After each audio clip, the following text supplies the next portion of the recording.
Ladies and gentlemen, tonight's racing show is sponsored by Shadrack Construction, Dan Henney Microsprint Cage Kart Wings, and also Brody Manning Motorsports. So tonight on the Josh Nolan and Oliver S. Full Throttle Racing Show #1 on YouTube, we're here to give you some racing news because we don't have a guest tonight, so we're just going to go ahead and give you some news. So Oliver, welcome aboard. So what do you know in the racing world? So I'm sure as everybody saw the big fight between Kyle Busch and Ricky Stenhouse Jr. last night. I believe from what I saw, I didn't get to see a ton of the race, but from what I saw, Kyle Busch kind of got put into the wall, kind of got raced a little bit dirty by Ricky Stenhouse Jr. And as soon as we all kind of thought Kyle Busch moved on from his old kind of habits, kind of unleashed again at the All-Star race, and Kyle Busch ended up wrecking him into the wall. So there's definitely some tempers flared at the after the race, a few punches thrown, but um, I I did see that Ricky Stenhouse did say that there's going to be a big fight, big something going on down in at the race at the Coke 600 this weekend too. So we'll see where this goes with that. Also, Oliver, have you been following the Indianapolis 500 qualifying at all? I have. I saw Larson. I mean, I'm surprised for his first ever time in an Indy car. I mean, it's qualified top six. That's pretty big. Yeah, 233 miles an hour is quite the accomplishment. And then you've got Scott McLaughlin and Will Power and Joseph Newgarden on the front row. And then the last starting spot was taken up by Graham Rahal. So definitely we'll see where everybody goes. And Marco Andretti made it into the Indy 500 this year too. So Mark, we'll see what happens all across the board here. I was kind of shocked though with Chip Ganassi racing that they weren't up top towards the top of the board. They were kind of lackluster, and I don't know what's going on with that team. Yeah, I mean, I'm not a huge IndyCar guy, but it's definitely, you kind of get to see which cars are towards the front. But I mean, for the fact that, there were definitely a lot of you know, the big names up there, and that Larson was able to go out there and after I believe he blew a tire his first qualifying kind of run, he was able to get right back after it that I believe it was Saturday. And I mean, like I said, it's a huge accomplishment to qualify top six and qualify fifth overall after the second round. So And then also in the second row where he's going to be starting at, his teammate Alexander Rossi is going to be in there too, in that row too. So yeah, it's going to be quite interesting. yeah, hopefully that team, I don't know exactly what the team name is, sorry, but hopefully they can continue to show speed outside of qualifying throughout the race. It seems like Kyle Larson seems pretty darn comfortable underneath the car. Didn't really seem like they had a ton of problems coming out of the corner like some other teams did. So yeah, it'll be cool to watch. And also, there has been an issue. I know today in practice, race practice trim mode, Colt Herta and Christian Rasmussen have been having an issue on the track. Christian, not familiar with how IndyCar operates things. He's kind of, how can I put it this way? Instead of, when he's not up to par, instead of dropping to the inside of the track, he drops, lets off the accelerator and goes to the outside, which essentially could cause a real bad accident in practice. That's been going on the last couple of practices with him. Yeah, I saw during qualifying, I believe that was the rookie driver. It was kind of a bummer to see him. It looks like that car just kind of got under him. Didn't really look like he was real comfortable in it and backed it up into the wall. But well, he spun a couple times and backed it up into the wall, and that was a hard hit. So it's good that he's all right. Oh, But yeah, definitely. So Oliver, who's your pick leading into the Indy 500 for the weekend? as much as I would love to say Kyle Larson, I really don't think he's going to end up winning it. There's a lot of speed in those Penske cars. I think it's going to be one of them because it really seems like they got it dialed in. Okay, how about the Coke 600? Coke 600.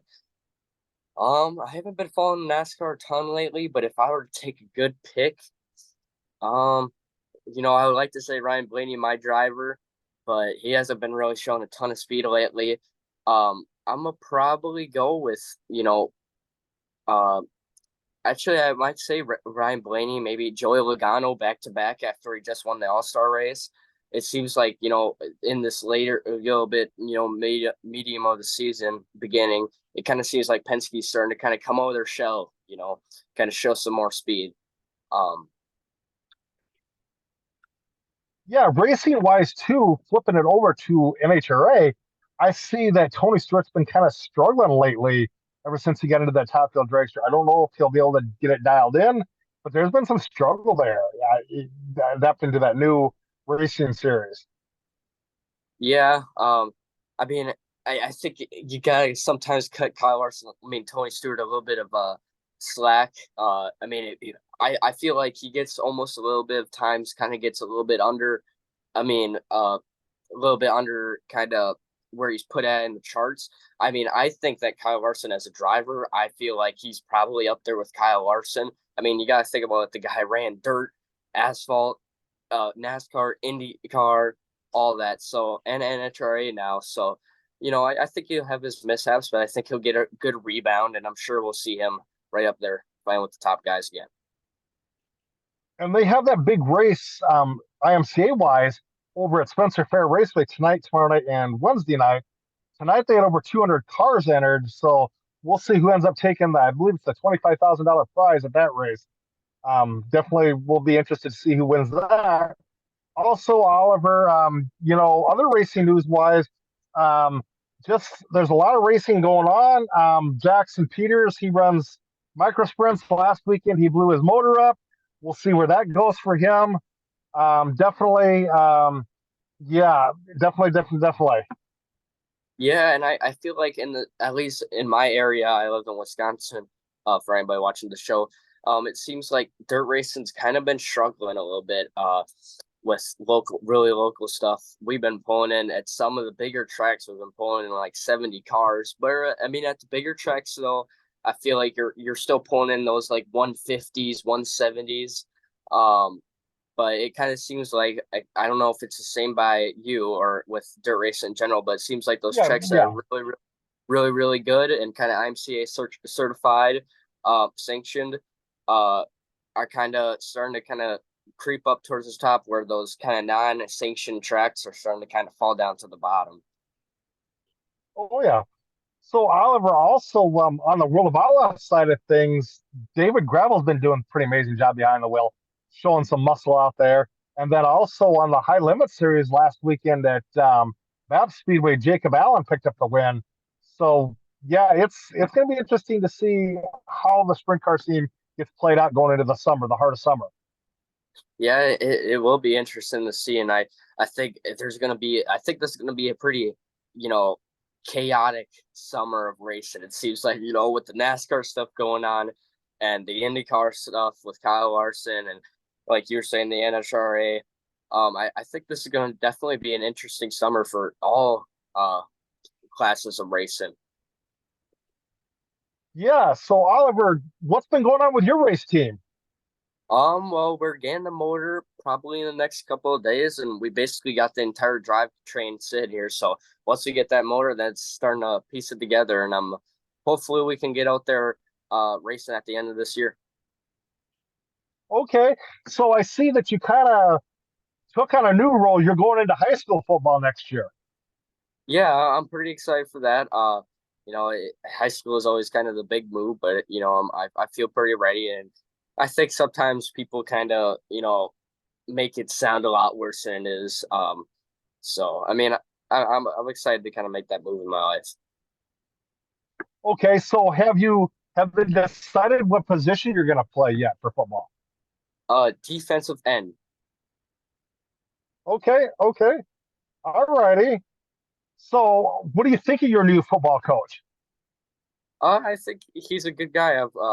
His name's actually, I probably shouldn't say his name on the show, but I think he's a good coach. He's also our guidance counselor. So, but yeah, I'm happy. It's a lot different coming from middle school football where it's kind of all parent coaches. There's a little bit of that Oh, yeah. uh kind of like lean to turn prayers. So now it kind of be like you know a fair, even playing field. Okay. So, racing wise, So you're all done with go karts. Are you going to run a few go kart shows here and there or not? We've been talking about that. I was thinking a little bit at a time about buying another go-kart racing alongside my sport mod, but I think we'll work with a guy that we've been working with karting, that we sold the cart to, and kind of maybe I could get a few shows in there. But really, I think it's kind of full steam ahead, just looking straight into the future and trying not to kind of lead back to that comfort zone in karting. Okay, okay, okay. Yeah, Oliver. So yeah, and racing wise, like I said, Indianapolis is the marquee event going into racing. Definitely, it's the premier racing event of the world. But like I said, I'm just curious going to see who's going to win that. Is it going to be another name that I forgot to bring into the mix? Is could it be Elio Castro Neves in the Drive for Five?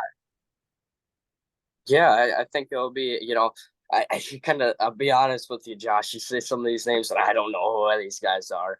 I don't really pay attention to IndyCar, but I think it's definitely going to be an interesting race this year. I think there's a lot of veterans that are going to be battling along, and I mean, I think that people have also kind of not totally left out, but I think that we could see a back-to-back champion of the Indy 500 this year. So I think that would be very cool.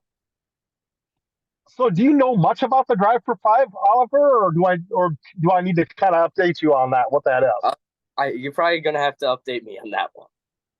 Okay, the Drive for Five is okay. There's only been 4 or 5 drivers that have won the Indianapolis 500 4 times. That's the record right there, 4 times.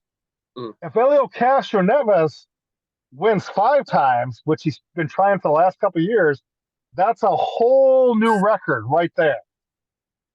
Yeah, that would be cool. I think that, it would be cool to see that this year. Kind of it almost feels like, the biggest year of IndyCar, most attention. I think that would be huge to see a record setting race this coming week. Definitely, definitely. But do you know of any other racing news you'd like to share with us, Oliver? Not really. I know the World of Outlaws kind of took in it seems like a little bit of a break. But they've had some good racing. I know Cedar Lake just had a big special around here. Um, but yeah, I mean, really, there's not a ton left in racing. I mean, it seems like every single series that we already talked about is we kind of already covered their big events right now. Okay, okay. So, Oliver, thank you for coming back on with me tonight. We just kind of wanted to get a little racing news update from everybody. So, definitely, if you know anything tomorrow, I'll definitely shoot you a message. And if you know of any other news coming out tomorrow, we'll definitely come back on tomorrow night and kind of update everybody on new stuff. So, definitely, but I know, do you have Racing League tomorrow night, Oliver? What'd you say? Do you have iRacing League tomorrow night? No, I do not. Okay. Let's just plan on for you to come back on tomorrow night. If you hear any news, we'll definitely get some more news out there. Okay. All right, sounds good. Okay. Thank you very much, Oliver, for being on board with us tonight. No problem. Yep. See you later.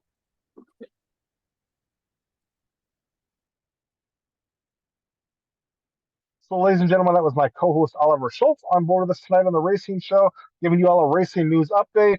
Also, ladies and gentlemen, definitely another bit of racing news I have for you is Shannon Bam Bam Posey has been struggling lately. Casey Jedrzak, on the other hand, picked up a 410 sprint car race, a win here rather uh, in the not so distant past. Also, ladies and gentlemen, new hobby stock driver coming out this year. As far as racing wise, Clinton Racing, they are racing a modified, but they're also got 2 or 3 hobby stocks, and one of the hobby stocks is driven by one of my good friends, and that's the number 56O car, and that is driven by Nate Ullman. So definitely, ladies and gentlemen. But yeah, just figured I'd come on here, give a little racing news update for you there. Chance Hollatz has 2 cars down at Spencer for the big showdown this week down there in Spencer. But ladies and gentlemen, just figured I'd come on here and give you a little update there. And Chase Randall hasn't been doing too bad. He finished, I want to say, in the top 3 down at Knoxville at Huset's. So definitely congratulations to Chase Randall. But with that being said, ladies and gentlemen, you guys have a good night. Oh, our thoughts and prayers are with Racing Kaysen Jones because Kaysen had a incident at one of his school functions and broke some bones in his arm. So get well soon to Racing Kaysen Jones. But with that being said, ladies and gentlemen, um, if you would if you would like to sponsor a racing show or be on our racing show, feel free to email us at jjnolan151 at gmail.com, or you can call or text us at 712-209-7138. With that being said, have a good night, ladies and gentlemen, from the Josh Nolan and Oliver S. Full Throttle Racing Show, #1 on YouTube.